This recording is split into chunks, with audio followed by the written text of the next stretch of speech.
I'm writing a paper which I hope to publish in a journal called Neural Computation. Theoretically, I might actually be able to share on YouTube what I've been working on over here in Okinawa. Until then, here's another video about ChatGPT and stuff.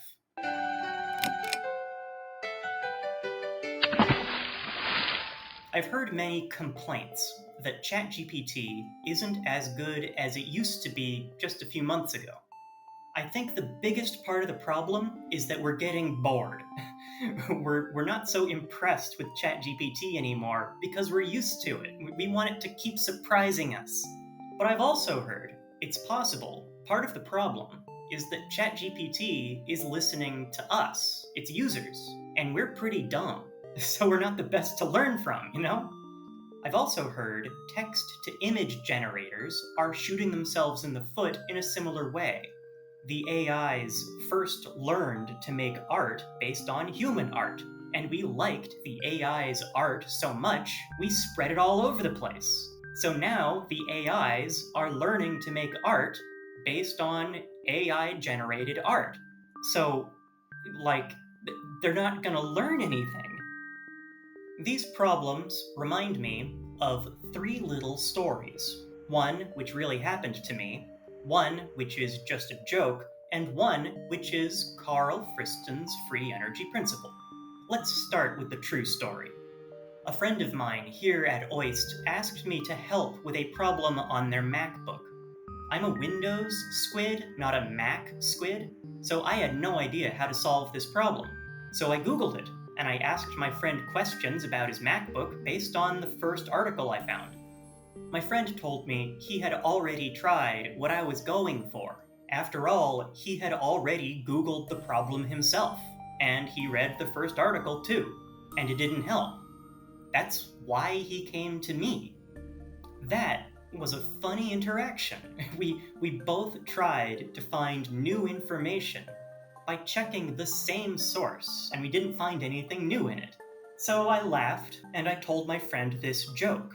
It's a joke which involves American Indians or Native Americans, but I don't think it's a racist joke. The racist part is me putting on this feather hat.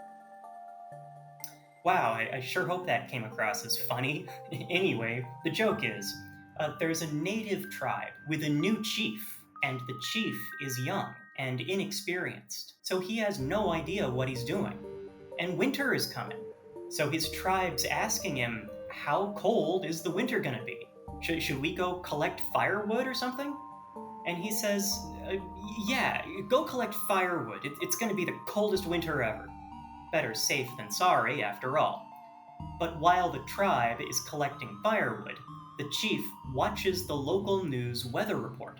And the weather guy says, it's gonna be a cold, cold winter, folks. So the chief comes out and tells his tribe, yeah, definitely a cold winter. Go collect all the firewood you can find. But the chief is still not really sure. So he calls the weather guy himself. He asks, hey, do you really think winter's gonna be so cold?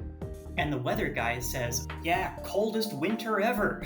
Those Injuns are collecting firewood like crazy. So, just like humans can accidentally forecast the weather for themselves, or share useless advice from the same source, or retweet disinformation, artificial intelligences like ChatGPT and text-to-image generators can make the same mistake, learning from bad data, either data generated by humans or by the AI themselves.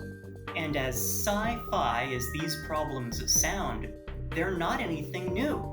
Technology isn't creating new problems, it's recycling our old problems. Here's my last story, this one from Carl Friston et al. In the paper Generative Models, Linguistic Communication, and Active Inference, we have a simple little situation. There are two objects, one on top of the other.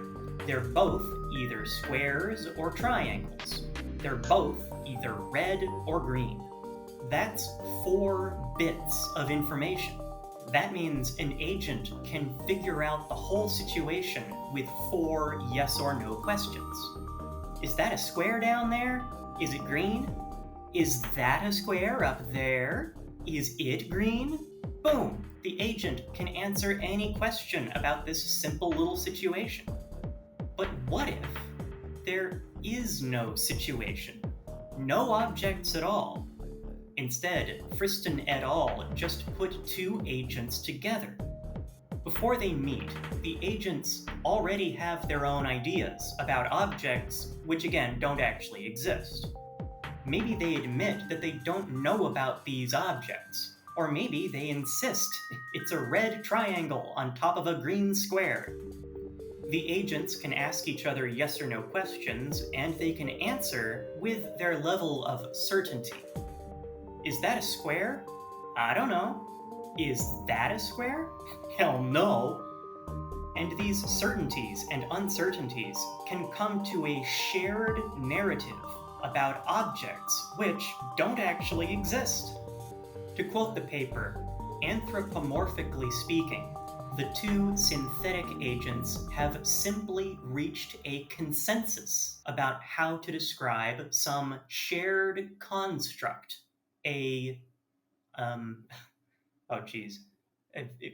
Foliadux. Maybe this is the racist part of the video. Foliada. Foliada.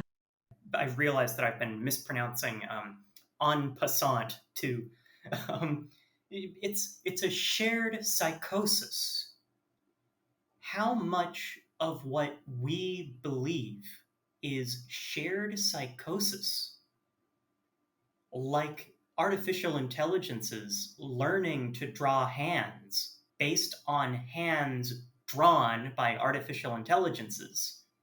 Which mistaken nonsense concepts do we keep passing around and developing based on literally nothing? Religions? Politics? Genders? Emptiness? Now that is worth thinking about. That's all I do here at Thinkster. Bye-bye. By the way, I've got a Patreon at patreon.com/Thinkster. I want to thank all these squidlings and elder squids. Thanks.